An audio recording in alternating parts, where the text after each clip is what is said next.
Сәлеметсіздер ме балалар? Бүгін 85-ші сабақты өтетін боламыз.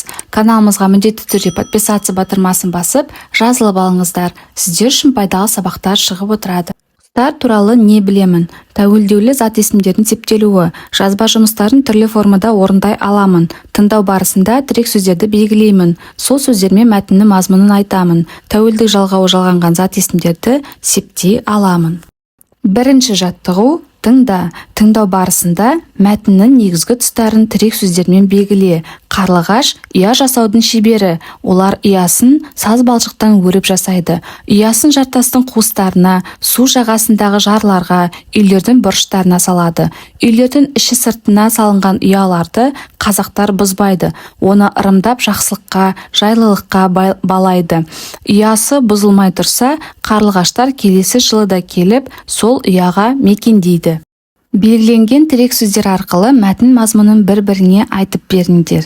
Тірек сөздер қатарын толықтырып, мен адамның досымын деген тақырыпта монолог құрап жаз. Тірек сөздер: мен, тұмсығы қысқа, қанаты ұзын, айыр құйрықты, құс, ұшып жүріп ұстау, адамның досы, жанашыры. Мен адамның досымын. Мені адамдар қарлығаш деп атайды. Менің тұмсығым қысқа, қанатым ұзын, айыр құйрықты құспын. Жемімді ұшып жүріп ұстаудың шеберімін. Мен адамның досы, жанашыры бола аламын. Аңыздарда құйрығымның айыр болуы адамның баласын құтқарған кезде болды деген сенім бар. Мәтіндегі қарамен жазылған сөздердің тәуелдеулі зат есім екенін дәлелдеп көр. Ұя, түбір, с тәуелдік жалғауының үшінші жағы, н жалғау. Қуыс, түбір, тар көптік жалғауы, на тәуелдік жалғауының үшінші жағы. Бұрыш, түбір, тар көптік жалғауы, на тәуелдік жалғауының үшінші жағы. Ұя, түбір, с тәуелдік жалғауының үшінші жағы. Екінші жаттығу. Сөйлемдерді көшіріп жаз. Қарлығаш төбеде қонақтап отыр. Ол ұясын үйдің төбесіне салады. Жұмыртқаны тоңазытқышта сақтайды. Көкек жұмыртқасын кез келген торғайдың ұясына тастап кетеді. Балапан ұяда не көрсе, ұшқанда соны іледі. Торғай ұясында қонақтап отыр. Осы сөйлемдерді жай ғана көшіріп жазсаңыз болады. Қарамен жазылған сөздерді сөз құрамына талда. Олардың қай септікте тұрғанын айт. Не байқадың? Төбеде. Төбе, түбір, де бар септігінің жалғауы.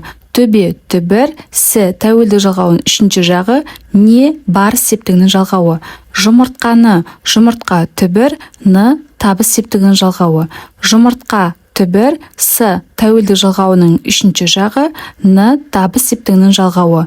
Ұяда, ұя, түбір, да жатыс септігінің жалғауы. Ұя, түбір, с тәуелдік жалғауының үшінші жағы, ында жатыс септігінің жалғауы. Үшінші жаттығу. Зат есімнің жай түрі мен тәуелдеулі түрінің септелуін салыстырып оқы. Атау септігі: әже, құс.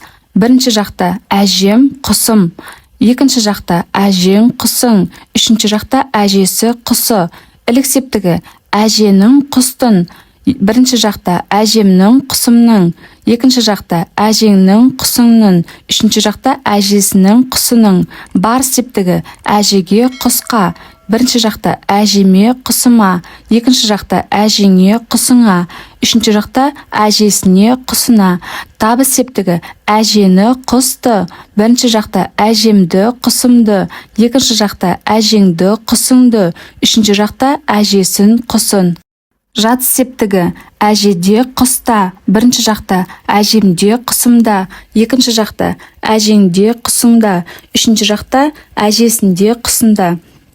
Шығыс септігі: әжеден, құстан. Бірінші жақта әжемнен, құсымнан. Екінші жақта әжеңнен, құсыңнан. Үшінші жақта әжесінен, құсынан. Көмектес септігі: әжемен, құспен. Бірінші жақта әжеммен, құсыммен.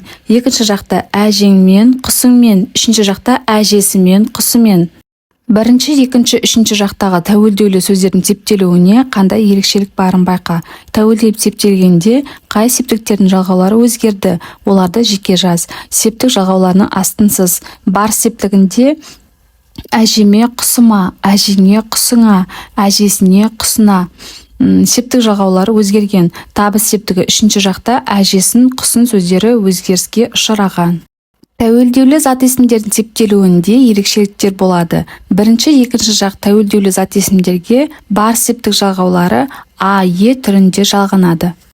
Төртінші жаттығу, берілген сөздерді бар септігіне қойып жаз. Осы сөздерді қатыстырып сөйлем құра. Бұл жерде берілген сөздер ініме, дәптеріме, әкеме, ұлыма, атама, досыма сөздер берілген. Олай болса, сөйлем құрап жазайық.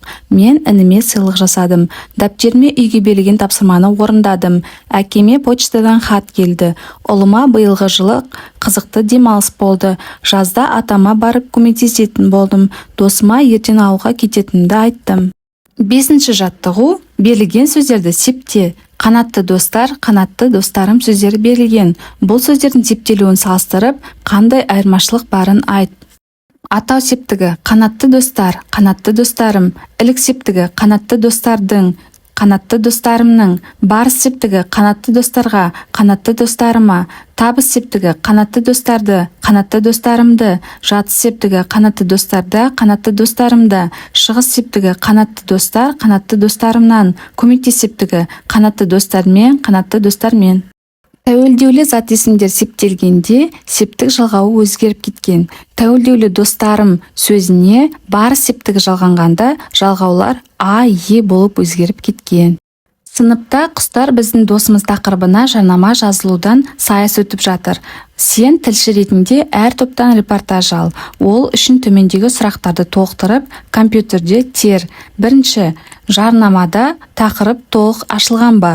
Екінші, топтың жарнамасында құстарды қорғау мәселесі қарастырылған ба? Үшінші, осы дайындалған мәліметтер бойынша қандай ой түйдің? Алтыншы жаттығу, жұмбақты оқып, шешуін тап. Күндіз төбеңе шығады, түнде шегеге шығады. Бұл жұмбақтың жауабы бөрік. Бар септіктегі сөздерді тауып, өзара салыстыр. Жалғауларының әртүрлі болу себебін түсіндір. Бар септігіндегі сөздер төбеңе, шегеге сөздері. Екі сөздің жалғауларының әртүрлі болу себебі төбеңе сөзінде бар септігі тәуелденіп тұр, ал шегеге сөзінде түбір сөзге табыс септігінің жалғауы жалғанып тұр. Осымен біздің сабағымыз аяқталды. Келесі сабақтарды бірінші болып көру үшін арнамызға міндетті түрде жазылып ал.